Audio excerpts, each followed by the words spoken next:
Bangladesh supreme কোর্টের senior আইনজীবী মহসিন রশিদ। আপনাকে স্বাগতম আমাদের অনুষ্ঠানে। আপনাকে স্বাগতম। আমরা আলাপের বিষয়ে রেখেছি যে সরকারের 6 মাস, পৌষ মাস নাকি সর্বনাশ। এই পৌষ মাস বা সর্বনাশটা কার? নিশ্চয়ই দেশের। আমরা বিস্তারিত আলাপের আগে আলাপটা করতে চাই যে এই সরকারের ভিত্তি আসলে কতটা শক্ত। কারণ এই প্রশ্নটা এই কারণে, আপনি ইউনূস সরকারের আমল থেকে এক প্রকার ফাইট দিয়ে এসছেন। সর্বোচ্চ আদালতের রিট থেকে শুরু করে ইউনূস সরকারের বিরুদ্ধে শপথ সরকার, এবং সেই সরকারেরই নির্বাচনে এই সরকারটা গড়ে উঠেছে। আমরা ভিত্তিটা কতটুকু শক্ত সেটি নিয়ে আলাপটা শুরু করতে চাই। জি, শুরু করেন। জি, ঠিক আছে। জি জি, ইউসি এই এই এই সরকার তো মাত্র 5.5 মাস হয়েছে। ওদের তো বুঝতেও কিছু সময় লাগবে, তাই না? তো ওরা এখন যেটা করছে, আমি যেটা বুঝি যে পার্লামেন্টে কোনো ক্যাপাসিটি নাই, ডেপথ নাই, যার জন্য আমরা কোনো ন্যাশনাল ইস্যুর উপরে কোনো ভালো ডিসকাশন বা ডিবেট দেখি নাই। সিমিলারলি আমি মনে করি যে ক্যাবিনেটের মধ্যেও there are shortcomings, there is no depth, there is no capacity এই দেশকে এগিয়ে নেওয়ার জন্য। তো এটা ল্যাকিং আছে। হয়তো ওনাদের কাছে খুব ভালো লোক নাই যারা এটা করতে পারে, এবং এইটা আমি এই কারণে বলছি যে ল অ্যান্ড অর্ডার সিচুয়েশন কন্ট্রোলে নাই। প্রত্যেক দিন মার্ডার্স হচ্ছে। All murders are not reported, ঠিক আছে? সব মার্ডার্স তো আর রিপোর্ট হচ্ছে না। তারপরে আপনি দেখেন মামলাগুলি একটার পর একটা দিয়ে যাচ্ছে। আওয়ামী লিগার্সদেরকে রাজনীতি করতে দিচ্ছে না, অথচ অলমোস্ট সিমিলার পজিশন আছে। এই আলাপগুলোতে আলাদা আলাদা করে আসছি। আমরা আগে একটু বুঝতে চাই যে সরকারটা যে গড়ে উঠেছে, এই সরকারে আমরা একটা জিনিস দেখলাম যে বিএনপির যে রাজপথে যারা গত 17-18 বছর যাবৎ ছিল, আমরা আসলে কেন যেন দেখতে পাইনি যে সরকারের ভেতরে মন্ত্রী পরিষদে বা গুরুত্বপূর্ণ জায়গায় আমরা এই মানুষগুলোকে পাচ্ছি না কেন? আপনার কাছে কি মনে হলো? আমার মনে হয় it's a question of trust. হয়তো প্রধানমন্ত্রী ট্রাস্ট করেন না, বিকজ আপনি যাদেরকে নিয়েছেন অনেকেই বাইরের থেকে এসেছেন। প্রধানমন্ত্রী হয়তো শাহ আলমকে বেশি ট্রাস্ট করছেন। হয়তো উনি মনে করেন যে শাহ আলম দেশটাকে এগিয়ে নেবে। উনি হয়তো আমাদের স্বরাষ্ট্রমন্ত্রীর উপরে ওনার অনেক ট্রাস্ট আছে, উনি মনে করছেন যে সে নিয়ে দেশকে এগিয়ে নেবে। বাট এরা কেউ কিন্তু কিছু পারছে না, সবাই নিজের আখেরাত গুছাচ্ছে।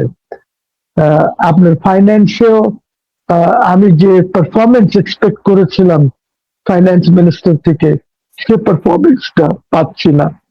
আর সবখানে কেমন যেন দলীয় লোকদেরকে প্রেফারেন্স দেওয়া হচ্ছে। সেটা বাংলাদেশ ব্যাংকের গভর্নর হোক, সেটা ইউনিভার্সিটির ভাইস চ্যান্সেলর হোক, সেটা জেলা প্রশাসক হোক, মানে যাদেরকে আমি দেখছি ওদেরকে দলীয়করণ, বা রেড ক্রিসেন্টের চেয়ারম্যান হোক, তো দলের বাইরে বা ভালো লোকজনকে খুব একটা বিবেচনা করা হচ্ছে না, যেটা হয়তো আলটিমেটলি সরকারের জন্য সর্বনাশ হবে। আচ্ছা, এখন যেভাবে সরকারটা গড়ে উঠছে, আপনি বলছেন যে সরকারের জন্য সর্বনাশ হবে। আমরা যেমন তারেক রহমানের উপদেষ্টা পরিষদে আমি দেখি যে একদম ইয়াং ছেলে পেলে। আমরা বিএনপির যে ধরেন 17 বছরে মুখপাত্র ছিল, ধরুন রিজভী আহমেদ, দীর্ঘদিন মুখপাত্র ছিল। রিজভী আহমেদ বা এই ধরনের মানুষকে দেখতে পাচ্ছি না। সব ইয়াং যারা লন্ডনে তারেক রহমানের সঙ্গে কানেক্টেড ছিলেন, তারা এসছেন। এই তাদের দিয়ে দেশ চালাতে তো একটা অভিজ্ঞতা লাগে নাকি? 30-35 বছর বয়স, শুধু অক্সফোর্ড ক্যামব্রিজে আমি পড়াশোনা করলাম, রাজনীতির কোনো এক্সপিরিয়েন্স নেই। অভিজ্ঞতা ছাড়া এই নেতৃত্ব দ্বারা বা যারা এখন শাসন করছেন তাদের দিয়ে আমরা আসলে কত দূর যেতে পারি বলে আপনি কি মনে করেন? আমি তো বললাম যে খুব দূরে যেতে পারবেন না, কারণ কয়েকটা কারণ আছে। এক নম্বর হচ্ছে যে মন্ত্রণালয়ের মধ্যে একজন মন্ত্রী আছে, তারপরে একজন স্টেট মিনিস্টার আছে, তারপরে প্রধানমন্ত্রীর একজন অ্যাডভাইজার আছে, তিন চারজন করে এরকম মন্ত্রণালয়ে দেওয়া আছে। এবং অ্যাডভাইজারদের তো মন্ত্রণালয়ে বসার কোনো সেন্স নাই, বিকজ ওরা তো কোনো এক্সিকিউটিভ ফাইলস টাইলস সই করতে পারবে না। ওরা তো ওথ নেয় নাই, শপথ নেয় নাই যে তারা শপথ অনুযায়ী যে ইম্পর্টেন্ট ম্যাটার্স গুলি আছে এটা ডিসক্লোজ করবেন না। তো আপনি সবাইকে সেখানে বসিয়ে রেখেছেন মিনিস্ট্রিতে। এইটা একটা শাসনের মধ্যে, গভর্নেন্সের মধ্যে এইটা একটা সিরিয়াস প্রবলেম ক্রিয়েট করছে এবং আরো করবে। Because in some cases the state ministers are more powerful than the minister. In some cases the adviser is very powerful than the minister. তো এইরকম আমাদের এই যে সমস্যাগুলি হচ্ছে, এইটা হয়তো উনি করেছেন যে আমার যে পলিটিক্যাল যাকে দিয়েছি, অ্যাডভাইজার যাকে করেছি, আহ, যে ওট নেয় নাই, সে মিনিস্ট্রিতে বসবে, সে দেখবে সবকিছু যে মিনিস্টার বা এরা কিভাবে কাজ করছেন, কোথায় কোথায় তারা দুর্নীতি করছেন, কোথায় কোথায় তারা সমস্যা করছেন, অথবা কোথায় তারা কমিশন খেয়েছেন বা যেখানে যাওয়ার কথা সেখানে যায় নাই। নানান ধরনের প্রবলেম আছে। So I don't see that this government will be able to control anything. নাই ল অ্যান্ড অর্ডার কন্ট্রোল করতে পারবেন, নাই ওনারা আপনার অর্থনীতি কন্ট্রোল করতে পারবেন। কিন্তু সবখানে দলীয় লোক, ধরেন আপনি বাংলাদেশ ব্যাংকের গভর্নর যাকে করেছেন, it's such N important position. এই পজিশনের মধ্যে যদি ওনাকে একটা ব্যবসায়ী যে নিজেই ঋণ খেলাপি, ওকে আপনি বসায় দেন জাস্ট বিকজ সে আপনার লোক, আপনার দলীয় লোক, এবং সে আপনাদের কথা আহ, অনুযায়ী চলবে। যারা আহ, আপনার যারা যে ব্যবসায়ীরা ফেল করেছে বা ঠিক করে করতে পারেনি তাদেরকে কিভাবে মকুব টকুব করে আবার আনতে পারে, যারা হয়তো আপনাদের পক্ষের ব্যবসায়ী আছে বা যারা আপনাকে সাপোর্ট করবে। This is not how a country runs. Because Bangladesh ব্যাংকের অনেক ইম্পর্টেন্ট কাজ আছে, খুবই ইম্পর্টেন্ট। এন্ড একটা কথা বলে রাখি আপনাকে যে দেখেন, বাংলাদেশ ব্যাংকের যে প্রিয়াম্বলটা আছে যে এটা অটোনমাস হবে, এটা কিন্তু সাইফুর রহমান নষ্ট করে গেছে। সাইফুর রহমান এখানে অ্যামেন্ডমেন্ট করে দিয়েছে। অ্যামেন্ডমেন্ট করে এটা মোটামুটি এখন Bangladesh bank is more or less মিনিস্ট্রির আওতাধীন হয়ে গেছে। ওরকম অটোনমি এখন ওদের নাই। তো আছে, দের আর সিরিয়াস ইস্যুস। এই ইস্যুস থেকে আমাদেরকে বেরিয়ে আসতে হবে। সবকিছুর উপরে যদি আপনি নিয়ন্ত্রণ করতে চান তাহলে আপনি কিন্তু সরকার পরিচালনা করতে পারবেন না। Very careful. ঠিক। আপনি শুরুতেই আইন শৃঙ্খলা অর্থনীতি বিভিন্ন ভাবে বলবার চেষ্টা করছিলেন। আমরা স্পেসিফিক যদি আইন শৃঙ্খলা পরিস্থিতির দিকে দেখি, ইউনূসের আমল আর এখনকার আমল, এখনো মব হচ্ছে, আওয়ামী লীগ বা প্রতিপক্ষের বাড়িঘর বুলডোজারতে ভেঙে দেওয়া হচ্ছে, কিংবা পুলিশের কাছ থেকে আসামি ছিনিয়ে নেওয়া হচ্ছে। আমরা কি ইউনূস আর বর্তমান সরকারের সাথে আমরা কি কোনো পার্থক্য করতে পারি? পুলিশকে তো মানুষই মনে করে না এখন। আপনি যে পুলিশগুলি হত্যা করেছেন ওইটার বিচার ইউনূসও করে নাই, এই গভর্নমেন্ট করবে কি করবে না আমি জানি না, বাট কোনো উদ্যোগ দেখছে না এই মুহূর্তে এই সরকারের তরফ থেকে ওই বিচার করার জন্য। নাম্বার টু হচ্ছে, পুলিশকে আপনি মোটিভেট করেন নাই এখনো। এখনো পুলিশ খুব মোটিভেটেড না কাজ করার জন্য ল অ্যান্ড অর্ডারের। এখন ছোট ছোট ছোট ছেলে পেলেরা তারা দেখি পুলিশের ধাক্কা দেয়, কলার ধরে, এরকম একটা পরিস্থিতিতে আছে। যতক্ষণ পর্যন্ত আপনি পুলিশকে মোটিভেট করবেন না, দেখেন ল অ্যান্ড অর্ডার মেনটেন করতে গেলে পুলিশকে কিছু কঠোর হতে হবে। আর যদি মনে করেন যে কঠোরতা ছাড়াই তারা ল অ্যান্ড অর্ডার কন্ট্রোল করে ফেলবে, দ্যাট ইজ নট পসিবল। আমরা একটু ভিন্ন ধরনের জাতি, আমরা বাংলাদেশিরা ভিন্ন ধরনের, আমরা একটু ভায়োলেন্ট হয়ে গেছি ওভার দি ইয়ার্স। আমরা ভায়োলেন্সে বিশ্বাস করা শুরু করে দিয়েছি, আমরা ভদ্র ভাষা ভুলে গেছি, আমরা গালাগালি এখন পলিটিক্স এর মধ্যে আমরা গালাগালি ইন্ট্রোডিউস করে দিয়েছি। This is the new political order আমাদের দেশে। এই সাউয়া মাউয়া দিস দ্যাট অনেক ধরনের কথাবার্তা হচ্ছে, সোশ্যাল মিডিয়াতে যে ধরনের জিঙ্গলস টিঙ্গলস চলছে, এগুলির মধ্যে গালাগালি আছে। তো এই এই একটা নতুন ধারায় আমরা প্রবেশ করে গেছি।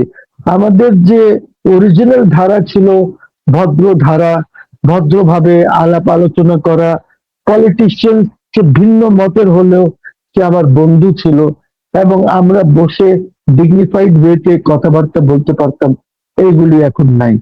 তো এইগুলি না থাকলে তো আমরা পলিটিক্যালি বেশি এগিয়ে যেতে পারবো না, আমাদের সমস্যা আছে। আমরা সবকিছু মিলে একটা অস্থিতিশীল সমাজে এখনো পর্যন্ত অবস্থান করছি। আপনি অর্থনীতির কথা বলছিলেন, বাংলাদেশ ব্যাংকের বিশেষ করে গভর্নর প্রসঙ্গে আমি এর সাথে আরো একটু যুক্ত করতে চাই যে আমাদের অর্থনীতি আসলে কেমন। ইউনূস তো ভেঙে দিয়ে গেছে। আজকে 6 মাস, এই সরকারের 6 মাস পড়ছে, বর্তমানে 6 মাস চলছে, গত 17 তারিখে 5 মাস পেরিয়ে 6 মাস। দেশের অর্থনীতি, শিল্প প্রতিষ্ঠান বন্ধ হয়ে গেছে, ব্যাংক ব্যবস্থা ধ্বংস হয়ে গেছে। আপনি এই জায়গাটাকে কিভাবে মূল্যায়ন করবেন, বা এর থেকে কি আমরা এই সরকারের কাছ থেকে উদ্ধার হবার কোনো আশা কি করতে পারি? দেখেন, এই সরকারের ভিশন নাই, মানে দূরদর্শিতা নাই। এই সরকারের কোনো ড্রিম নাই যে বাংলাদেশকে কোথায় নিয়ে যাবে। এই সরকারের আছে প্ল্যান, ফ্যামিলি কার্ড, অমুক কৃষক কার্ড, অমুক কার্ড। এই কার্ড দিয়ে দেশ চলবে না। It is a good thing.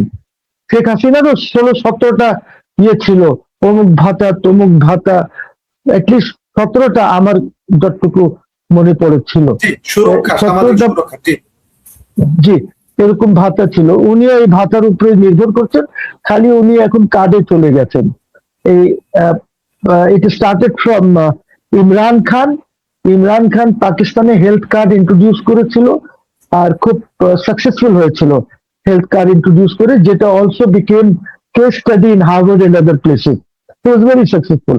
এসে তো সে তো একটা শিক্ষিত লোক ছিল, তো সে আর তার পুরো ক্যাবিনেটও শিক্ষিত ছিল, অল পিএইচডিজ এরকম শিক্ষিত লোকজন ছিল, লোকাল লোকজন ছিল, নট যে ফরেন থেকে নিয়ে এসেছে। তো অনেক শিক্ষিত লোক ছিল, ওরাই করেছিল। এখন আমার এই হেলথ কার্ড কিভাবে আপনি করছেন, কিভাবে করবেন, মানে এই যে হেলথ কার্ড না, ফ্যামিলি কার্ড কাদেরকে দেবেন, এখনো আমি কোনো ইয়ে পাইনি যে ফ্যামিলি কার্ড কি সবাই পাবে, না ফ্যামিলি কার্ড একটা সার্টেন ক্লাস অফ পিপলকে দেবেন আপনি। আপনি কি নির্ধারণ করেছেন? আমরা তো এখনো কোনো খবর পাই নাই যে কত টাকা যে ব্যক্তিটি আয় করে তাকে আপনি ফ্যামিলি কার্ড দেবেন, বা কিভাবে করবেন। I haven't seen. So the Prime Minister has some plans. I don't know what her plans are. আমি জানিও না যে ওর প্ল্যান গুলি কি বাস্তবতার উপরে ওর ফাউন্ডেশন কিনা। আমি এইটাও বলতে পারবো না যে প্রাইম মিনিস্টার যে প্ল্যান নিয়ে, যে প্ল্যান ওনার আছে, এই প্ল্যানটা কি it's based on some vision, না ইটস বেসড অন কি। বিকজ মার্টিন লুথার কিং যখন বলেছিল I have a dream, so he was right. Because আপনি যে স্বপ্নটা দেখছেন, ওই স্বপ্নের থেকেই আপনার প্ল্যানটা আসবে। কিন্তু উনি তো স্বপ্ন দেখেন নাই, উনি সরাসরি প্ল্যানে চলে গেছেন। বুঝছি। সো স্বপ্ন না দেখে প্ল্যানে গেলে কিভাবে বাস্তবায়ন করবেন, কি করবেন জানি না আমি। I have no idea, but this is what he is up two.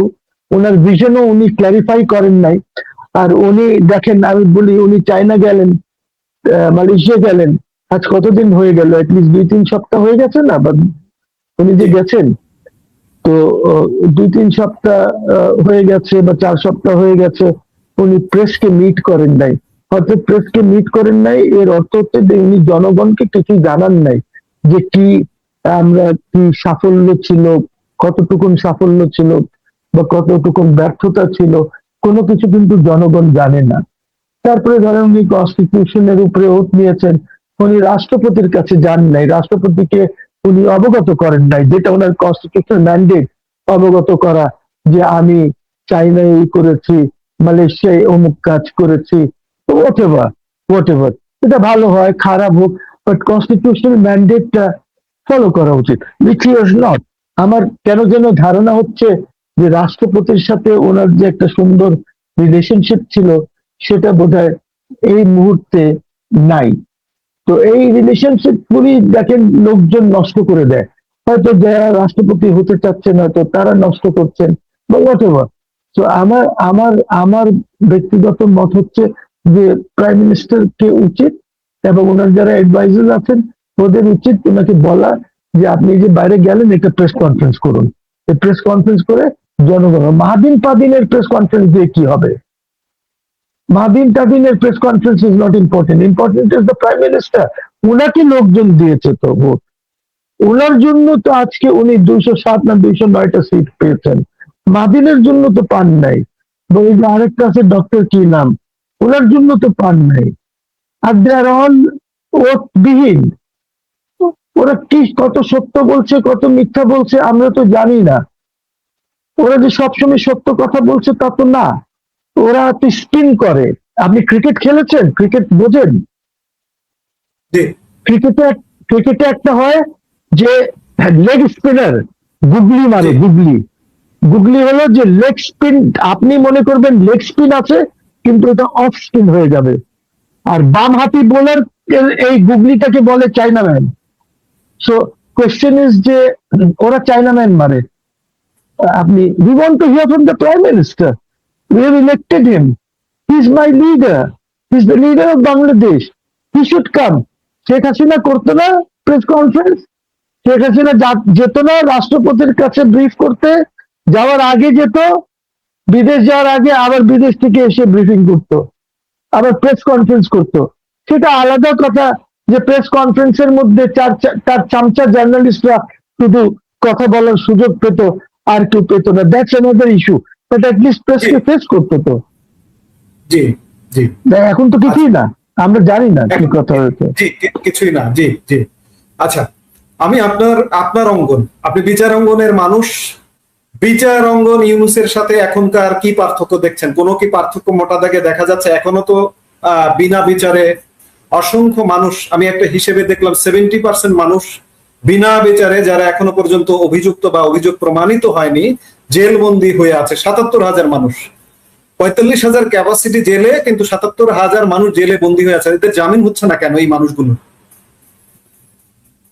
দেখেন জামিনের থিওরিটা কি?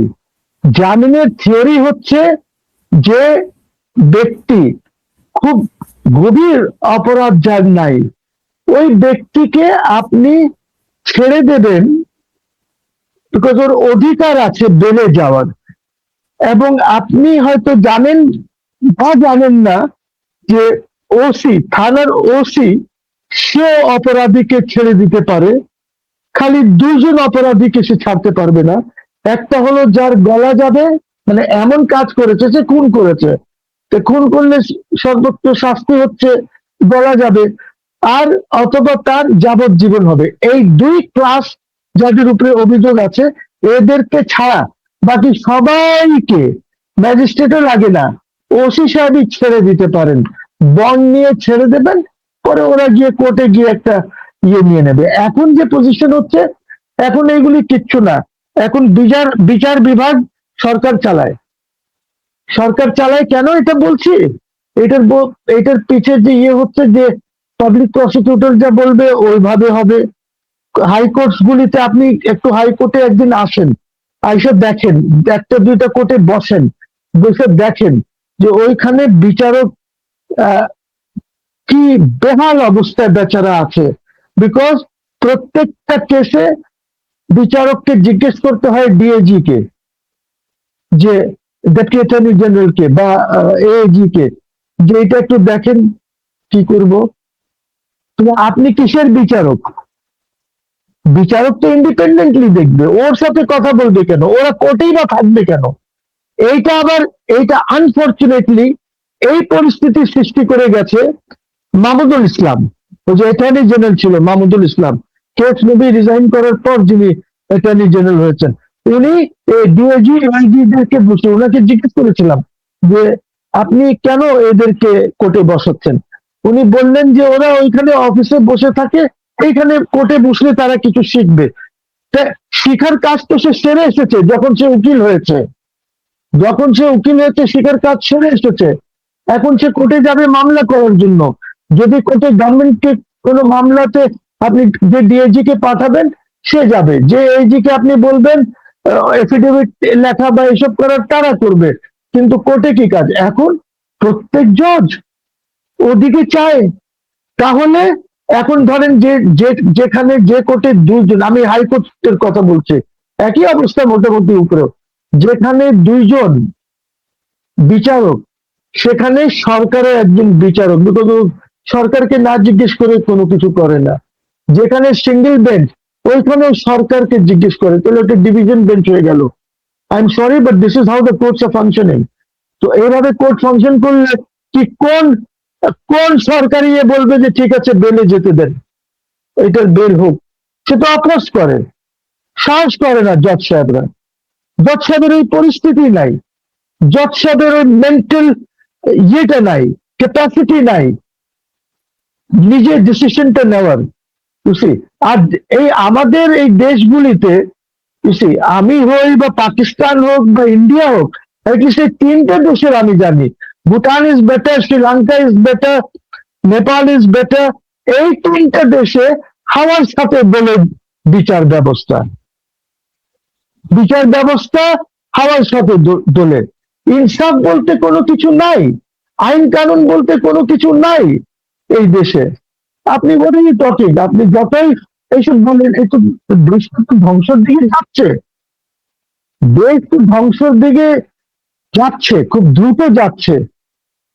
জি, দ্রুত আপনার ধ্বংসের দিকে, জি জি দ্রুত ধ্বংসের দিকে যাচ্ছে। আমরা যে বিষয়গুলো আলাপ করলাম প্রত্যেকটাই শঙ্কাজনক।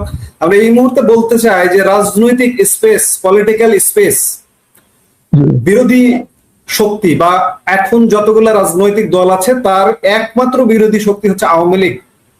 আওয়ামী লীগ ইউনুস স্পেস দেয়নি, সেই ধারাবাহিকতায় বিএনপির স্পেস দিচ্ছে না। এর পরিণতিটা কি হতে পারে?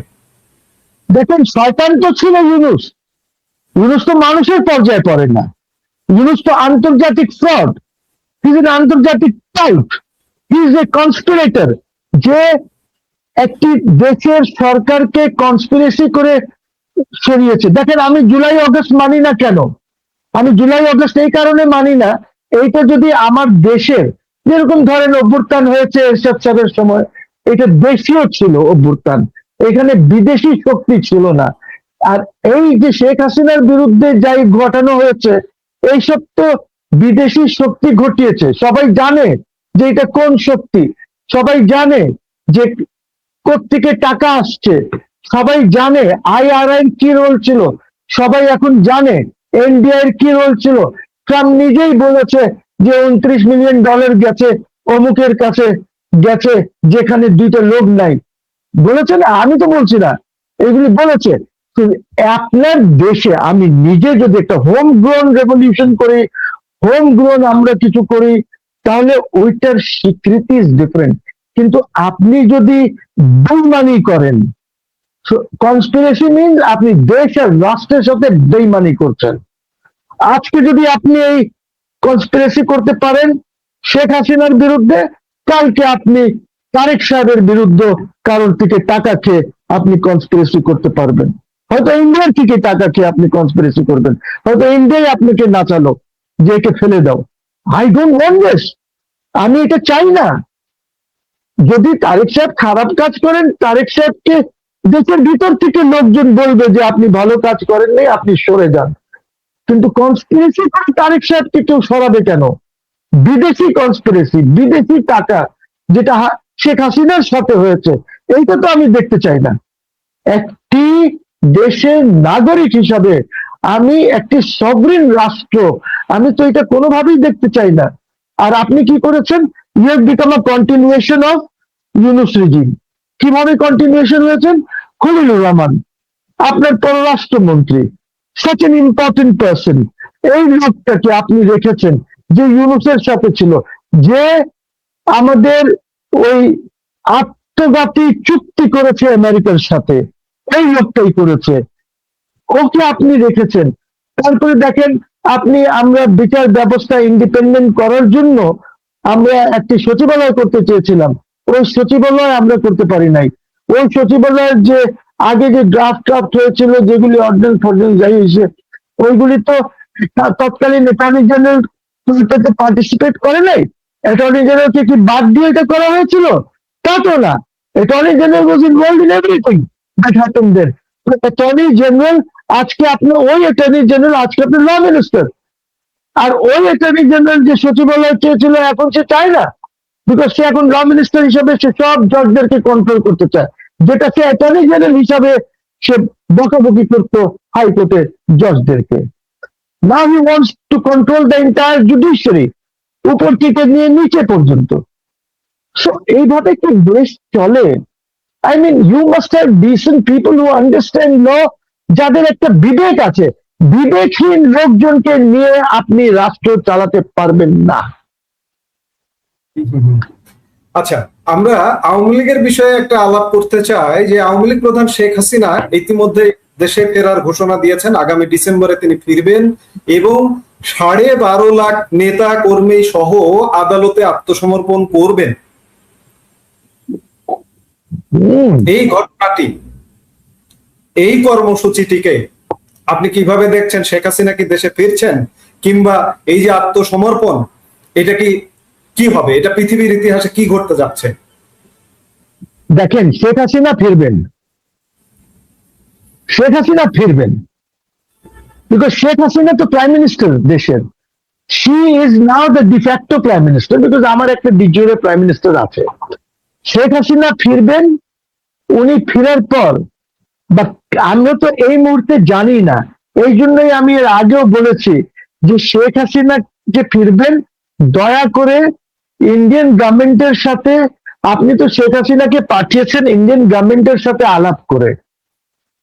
আমাদের যিনি আর্মি চিফ, উনি তো ইন্ডিয়ান আর্মি চিফের সাথে আলাপ করেছেন। উনি কোথায় ল্যান্ড করবেন, কোথায় যাবেন, সব উনি আলাপ করে, বাবুলের সাথে আলাপ হয়েছে, জয়শঙ্করের সাথে আলাপ টালাপ করে, সবাই আলাপ করে ওনাকে ওখানে রেখে এসেছেন।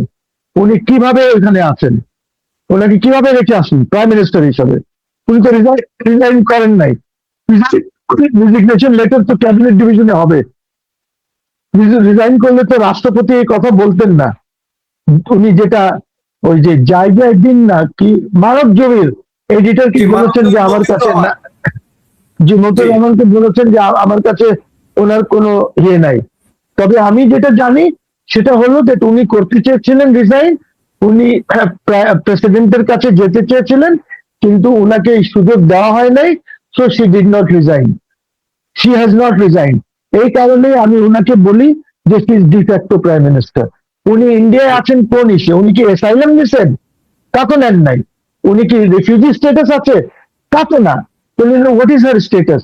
ওনাকে যে ধরনের সিকিউরিটি প্রোভাইড করা হয়েছে, ওই ধরনের, আমি তো আর যাই নাই, বাট আমি তো জানি, খবর পাচ্ছি তো, ওনাকে যে ধরনের সিকিউরিটি প্রোভাইড করা হয়েছে, ওইখানে একটা প্রাইম মিনিস্টারকে যেভাবে সিকিউরিটি দেওয়া হয়, ওই ধরনের সিকিউরিটি প্রোভাইড করা হয়েছে ওনাকে। তো ওনার স্ট্যাটাস ইজ ডিফারেন্ট। কিন্তু বলে ওনাকে পাসপোর্ট দেবো না, ওনাকে পাস লাগবে, ওনার কোনো কিছু লাগবে না। যেভাবে নিয়ে গেছেন, ওনাকে তো পাসপোর্ট নিয়ে যান নাই, ইমিগ্রেশন দিয়ে যায় নাই, উনি ইন্ডিয়াতেও ইমিগ্রেশন করে নাই। তো কোনো কিছু লাগবে না, উনি আসবেন।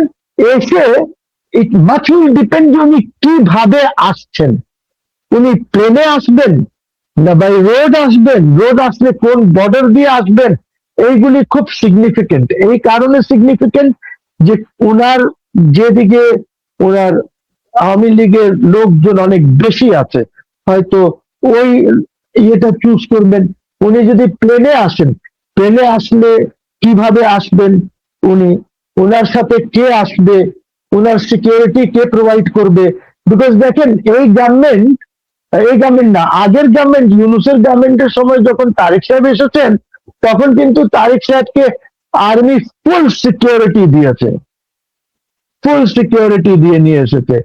তখনই মনে হচ্ছিল যে একটা প্রধানমন্ত্রী এসেছে, ওরকম লেভেলের সিকিউরিটি ছিল তারেক সাহেবের। তো এখন শেখ হাসিনা আসলে কি হিসাবে আসবেন? বিকজ আপনি যদি বলেন যে শেখ হাসিনার তো শাস্তি হয়ে গেছে, she is a convicted Felon, উনি, সো ওইখানে আবার কথা আছে। ওইখানে কথা হলো যে উনি আশা কোথায় সারেন্ডার করবেন, কিভাবে সারেন্ডার করবেন? না এত জনগণ থাকবে যে আইসিটি সব উড়ায় নিয়ে চলে যাবে? আমি তো এই মুহূর্তে প্রেডিক্ট করতে পারি না, আমার কাছে তো ক্রিস্টাল বল নাই। তো কোয়েশ্চেন ইজ দ্যাট এটা শেখ হাসিনার স্ট্র্যাটেজির উপরে ডিপেন্ড করবে যে আগামী 5 মাসে উনি কিভাবে ওনার সাংগঠনিক ইয়েটা জোরদার করেন, কিভাবে লোকজনকে নামাবেন। Because is a very good organiser, আপনাকে এটা জানতে হবে। উনি উনি উনি কোনো নেতা টেতা লাগে না, উনি লোয়েস্ট লেভেল যে ওনার ইয়ে আছে, ওয়ার্কার আছে, তাদের কাছে ডাইরেক্ট ফোন করতে পারেন। শি হ্যাজ ফোন নাম্বার, এটা সবসময় ছিল ওনার, আগে গোড়াই ছিল। তো এখন উনি কিভাবে অর্গানাইজ করবেন, সিকিউরিটি কে প্রোভাইড করবে ওনাকে? বিকজ একটা জিনিস দেখেন, আইসিটি ওনাকে যে ট্রায়াল করেছে, উনি তো কোথাও ছিলেন না, ছিলেন ছিলেন না। তো উনি উনাকে ট্রায়াল করেছে এজ এন এক্সকন্ডার।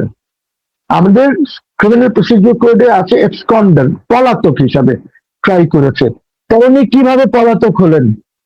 পলাতকের আপনার ডেফিনেশনটা কি? Just because she has not come.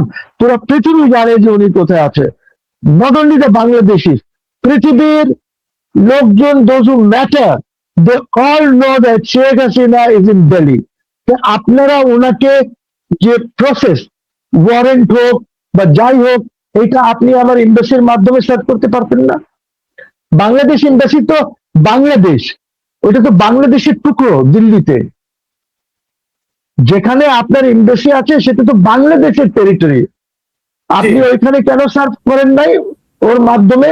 Then you could have use the Indian government যে ওনার সাথে এক্সেস দেন আমাকে, এই যে কোর্টে মামলা হয়েছে এটা ওনাকে সার্ভ করবো। তারপরে আপনি ওনার সিকিউরিটির জন্য আপনি ভার্চুয়ালি ওনার ট্রায়াল করতে পারতেন না? আর কোন প্রবলেম আছে? ভার্চুয়ালি আমরা কেস করি না? অনেক কেস করি পৃথিবীতে এখন, ভার্চুয়ালি অনেক কেসেস হয়। আপনি জানেন যেখানে উইটনেস পাওয়া যায়, উইটনেস যেখানে ট্রাভেল করতে পারে না, উইটনেস ওই দেশের এমবাসিতে। ধরেন আপনি একটা উইটনেস আছে কুয়ালালামপুরে, সে তখন বাংলাদেশ মিশন কুয়ালালামপুরে গিয়ে as if it is Bangladesh, ওইখান থেকে ভার্চুয়ালি টেস্টিফাই করতে পারে। There is no problem. আপনার ইচ্ছা আছে? ইচ্ছা তো নাই। আপনার ইচ্ছা হইলো শেখ হাসিনাকে শাস্তি দিতে হবে, বিকজ ওইটাই ঠিক ছিল বেসিস, নাহলে ইলেকশন করতে দেব না। শেখ হাসিনার শাস্তি না হওয়া পর্যন্ত ইলেকশন হবে না দেশে। This was A demand. জি, এটা একটা ডিমান্ড ছিল। জি, আপনার কথা এটা পরিষ্কার যে Sheikh Hasina de facto prime minister, বাংলাদেশে একজন দৃশ্যমান প্রাইম মিনিস্টার আমরা দেখছি। সেটি কিভাবে নির্বাচনের মাধ্যমে, সমঝোতার মাধ্যমে বা যেখানে যেভাবেই হোক না কেন, আপনি যেটি বললেন যে তারেক রহমান যখন দেশে ইন করেন তখন থেকে ভিভিআইপি মর্যাদায় তাকে ইন করানো হয়েছিল। তাহলে এই যে দুজন প্রধানমন্ত্রী, এই দুজন প্রধানমন্ত্রীর এই জটিলতার শেষ কোথায়? জটিলতা শেষ কিভাবে হবে? এই জন্য কথা বলতে হবে। এই জন্য ইন্ডিয়ার সাথে বাংলাদেশ, ইন্ডিয়ার সাথে কথা বলে আমার প্রাইম মিনিস্টারকে রেখে এসেছে। এখন বাংলাদেশকে কথা বলতে হবে যে ওই প্রাইম মিনিস্টারকে যাকে রেখে এসেছিলাম ওকে কিভাবে আনবো। যেহেতু একজন জোরে প্রাইম মিনিস্টার আছে, একটা সরকার আছে দেশে, এই সরকারও কথা বলবে, শেখ হাসিনার সাথেও কথা বলতে হবে। শেখ হাসিনার সাথে যদি সরাসরি আপনি কথা না বলতে চান, ফেয়ার ইনাফ। এখন পৃথিবীতে অনেক এক্সাম্পল আছে, এই যে ইরানের কথা হচ্ছে, অমুকের কথা হয়, এইগুলি একটা মাঝখানে লোক থাকে, সে এখানে, ওরা এক রুমে থাকে, এরা এক রুমে থাকে, এরা যা কথা হচ্ছে এটা গিয়ে ওনাকে বলে, ওনাতে কথা শুনে এসে এদিকে বলবে, কথা হতে পারে। There is no problem. সব জিনিসের এক্সাম্পল আছে, এইগুলি বলে কোনো লাভ নাই। আলোচনা, অর্থাৎ আলোচনায় হচ্ছে সমাধান। আমরা এতক্ষণ যে আলাপ করলাম, আমরা আলোচনা আলোচনা আলোচনা আলোচনা করলে যেটা কি হবে, পিসফুল সমাধান হবে। আলোচনা না করলে সমাধানটা পিসফুল হবে না। তখন কি শেখ হাসিনা ইন্ডিয়ান সিকিউরিটি নিয়ে বাংলাদেশে আসবেন? মানে হু উইল সিকিউর হার? উনি কি ইন্ডিয়ান? হ্যাঁ, উনি কিভাবে আসবেন? যারা ওনাকে নিয়ে আসবে, এই ফোর্সটা কত বড় হবে? যদি না হয় then the Indians will decide and she will decide যে কারা আমাকে সিকিউরিটি দেবে, কিভাবে করবে। সো এটা জটিল ব্যাপার, এটা government has to understand. Government এসব গলাবাজি করলে তো হবে না। জি, ইটস এ সিরিয়াস ম্যাটার।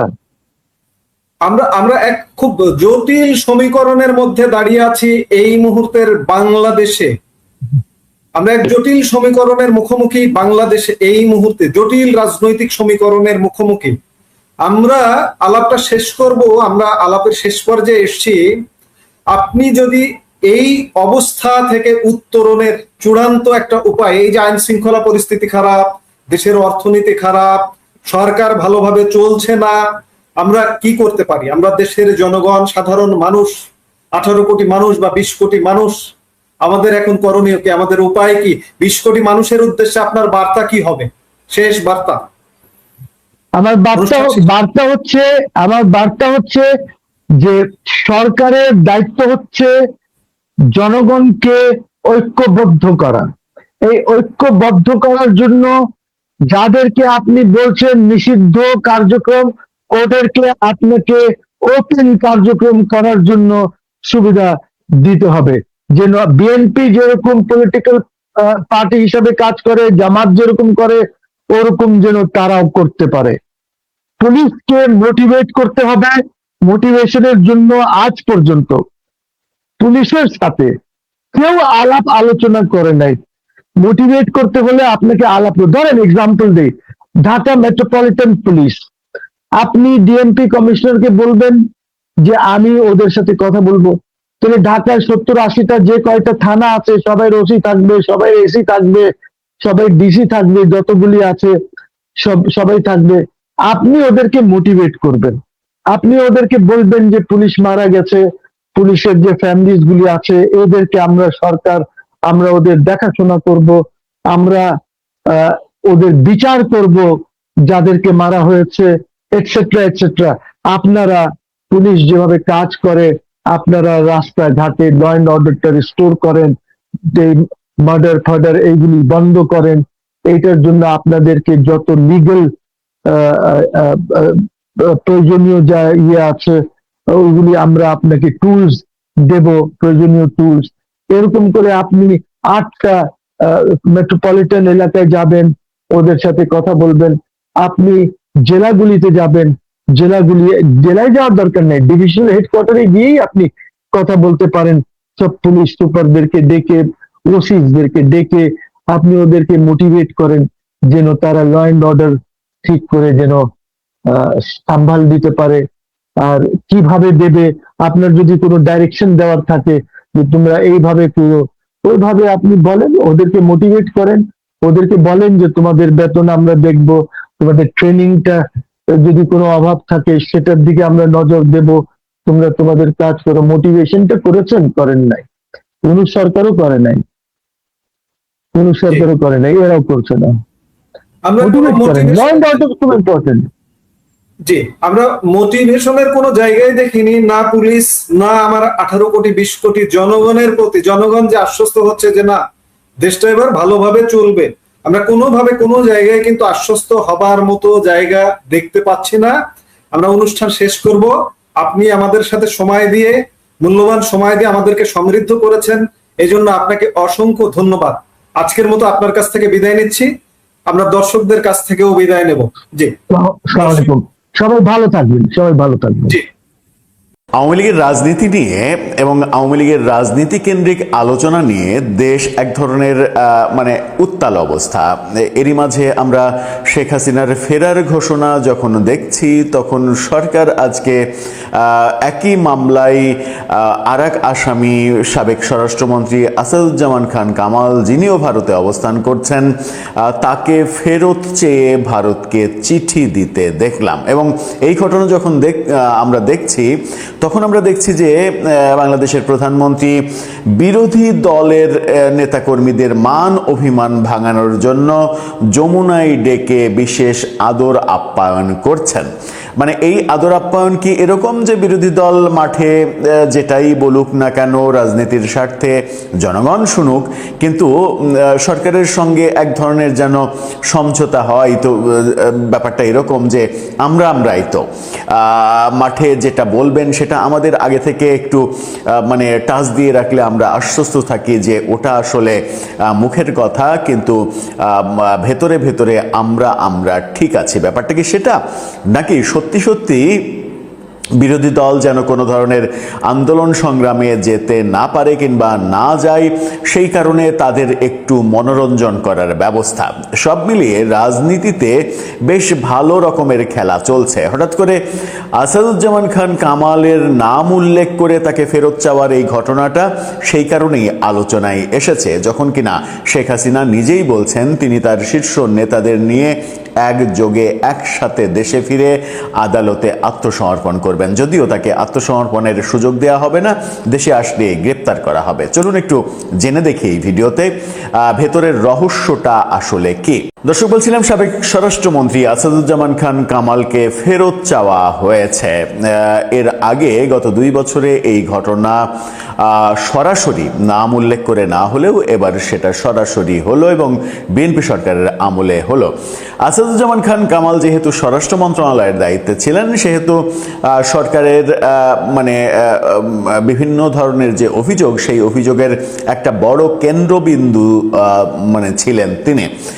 তাকে নিয়ে অনেক মানে বিতর্ক রয়েছে, বিশেষ করে জুলাই আন্দোলনে পুলিশ সদস্যের সঙ্গে একটা ভিডিও দেখছেন, পুলিশ সদস্য তাকে বলছে যে স্যার একটাকে মারি একটাই মরে পড়ে কিন্তু অন্যরা সরে না। এই বক্তব্যটা রীতিমতো ভাইরাল হয়েছিল এবং এরকম 2-1টা কর্মকাণ্ডের কারণেই মূলত অনেক বেশি সমালোচিত হয়েছেন আসাদুজ্জামান খান কামাল। কি বলছে গণমাধ্যম, এই শিরোনামটা দেখে নিন। যমুনা টিভির সাবেক স্বরাষ্ট্রমন্ত্রী আসাদুজ্জামান খান কামালকে ফেরত চেয়ে ভারতকে বাংলাদেশের চিঠি।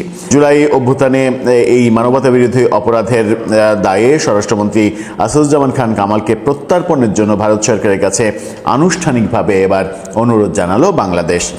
পররাষ্ট্র মন্ত্রণালয়ের মাধ্যমে ভারত সরকারের কাছে কামালকে ফেরত চেয়ে চিঠি পাঠানো হয়েছে। একই সাথে তার বিরুদ্ধে আন্তর্জাতিক অপরাধ ট্রাইব্যুনালে দেওয়া মৃত্যুদণ্ডের রায়ের কপিও ভারত সরকারের কাছে পাঠানো হয়েছে। এই যে রায়ের কপি পাঠানো হলো, ভারত সরকার কি কামালকে দেশে পাঠাবে তার মৃত্যুদণ্ড কার্যকর করানোর জন্য? এটা বোধহয় একটু অতিরিক্ত প্রত্যাশা হচ্ছে। বরং মানে মৃত্যুদণ্ডের রায়টা যদি না হতো তাহলে তাকে ফেরত আনাটা অপেক্ষাকৃত অনেক বেশি সহজ হতে পারত।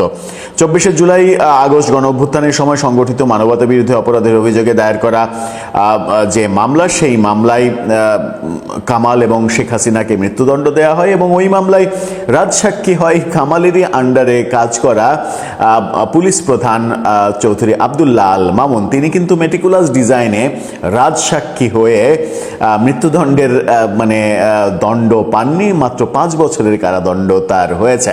যদিও এই রাজসাক্ষী হওয়ার প্রক্রিয়া নিয়ে অনেক সমালোচনা রয়েছে এবং অনেকেই বলেন যে আইসিটিতে প্রসিকিউশনের দায়িত্বে যারা ছিলেন তারা এবং একটি রাজনৈতিক দলের, একটি ধর্মভিত্তিক রাজনৈতিক দলের শীর্ষ একজন অ্যাডভোকেট এই এদের যোগসাজশে চৌধুরী আব্দুল্লাহ আল মামুনকে রাজসাক্ষী বানানোর এই কর্মকাণ্ডে 1000 কোটি টাকা লেনদেনের ঘটনা ঘটেছে। এই অভিযোগ কিন্তু করা হচ্ছিল, এই অভিযোগ ছিল। এই অভিযোগের কোনো যুক্তিসঙ্গত প্রতিবাদ আমরা দেখিনি এবং এটাও দেখিনি যে এই অভিযোগ প্রমাণিত হয়েছে এখন পর্যন্ত। তবে অভিযোগ যখন ওঠে তখন কিছু না কিছু যে ঘটে, সেটা প্রসিকিউশনের নানা ঘুষ কেলেঙ্কারি, টাকা লেনদেনের ঘটনার যখন আমরা প্রমাণ পাচ্ছি, সেই ঘটনাগুলো ইঙ্গিত দেয় যে ওখানে আসলে কি হয়েছিল। যে রায় আসাদুজ্জামান খান কামালের বিরুদ্ধে এবং একই সাথে শেখ হাসিনার বিরুদ্ধে হয়েছিল, সেই রায়ের পরে human rights watch, amnesty international সহ বহু মানবাধিকার সংগঠন রায়কে নিয়ে উদ্বেগ প্রকাশ করেছিল। এবং রায়ের চাইতে বড় কথা হচ্ছে যে আদালতের কর্মকাণ্ড, বিচারের যে প্রক্রিয়া, শেখ হাসিনা কামালের পক্ষে যাকে আইনজীবী নিয়োগ দেওয়া হয়েছিল তার হাস্যকর কর্মকাণ্ড, এগুলোর কথা উল্লেখ করে তারা কিন্তু উদ্বেগ প্রকাশ করেছিল যে এটা সঠিকভাবে কার্যক্রম পরিচালিত হয়নি। এখন দেখার বিষয় কামালের ব্যাপারে এই আবেদন ভারত কিভাবে দেখে। এতদিন শেখ হাসিনা ব্যাপারেই আলোচনা হচ্ছিল, কিন্তু শেখ হাসিনা রয়টার্সের সঙ্গে সর্বশেষ সাক্ষাৎকারে যখন নিজেই জানালেন যে তিনি তার নেতাকর্মীদের নিয়ে ফিরবেন এবং সেই প্রস্তুতি যে তাদের চলছে, তাদের নানা ধরনের অডিও মানে বাইরে চলে আসছে সেগুলো শুনেই বোঝা যাচ্ছে। এবং তাদের নেতারা অনেকেই যারা ভারতের বাইরে রয়েছেন তারা এরই মাঝে ভারতে আসতে শুরু করেছেন, এরকম খবরও কিন্তু আমরা বিভিন্ন প্ল্যাটফর্মে, বিভিন্ন গণমাধ্যমে দেখছি। যখন আওয়ামী লীগের শীর্ষ নেত্রী শেখ হাসিনা এই কামাল সহ শীর্ষ নেতাদের নিয়ে একযোগে দেশে ফিরতে চাইছেন এবং এরকম প্রস্তুতির কথা শুনছি যে তারা ভারত থেকে অন্তত একটা বিমান মানে একেবারে ভর্তি হয়ে তারা দেশে ফিরবেন এবং সেই বিমানটা সেটা যদি হয় চার্টার বিমান, মানে বাণিজ্যিক বিমান যদি না হয়, তাহলে সেই বিমানটাও ভারত নিজে থেকেই সরবরাহ করতে পারে বলেও অনেকে আলোচনা করছেন। সত্য মিথ্যা সেটা সময়ই প্রমাণ। দর্শক, আপনার কি মনে হয় এই চাওয়া ভারত পূরণ করবে, কিংবা এই চাওয়াকে ভারত মানে কি বলবে যে এতটুকু পাত্তা দেবে যখন কিনা শেখ হাসিনাকে ফেরত চাওয়ার ব্যাপারটা এতদিন গত 2 বছরে খুব একটা পাত্তা দিতে দেখছি না আমরা ভারতকে? জানিয়ে লিখতে পারেন আমাদের কমেন্ট।